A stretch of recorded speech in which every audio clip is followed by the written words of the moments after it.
De fet, comença ja a partir del 2003, quan hi ha un canvi de govern i es comença a plantejar la possibilitat de formular un nou estatut, i per tant ja portaríem gairebé 12 anys, aquell va ser un moment ja d'arrencada, en quan establim primer la necessitat de crear un nou estatut d'autonomia que faciliti l'encaix entre Catalunya i Espanya, i després el resultat que hi va haver, un resultat en què tenim un estatut aprovat al setembre del 2005, retallat després al Congrés de Diputats el 2006, refrendat per la societat catalana i que després el Tribunal Constitucional l'acaba, en aquest sentit, de buidar de contingut real. És un procés molt més llarg, no és un procés que comenci ni el 9, ni el 10, ni l'11. Jo, des del meu punt de vista, comença molt abans i, per tant, ja portem un procés llarg.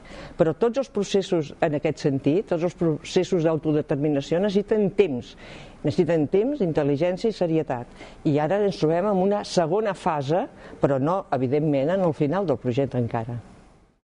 Pertanyia una mica al que ho hem intentat, direm, hem estat intentant durant molt de temps, que és pretenia que Catalunya tingués més poder polític en forma de millors, més i millors, sobretot millors competències, més recursos econòmics pel finançament de la Generalitat, que és un finançament profundament injust des del començament, no des d'ara sinó des de fa molt de temps, i preteníem, en tercer lloc, un reconeixement nacional de Catalunya, que reconegués a Catalunya com una nació, com una societat políticament diferenciada, no?, amb trets propis.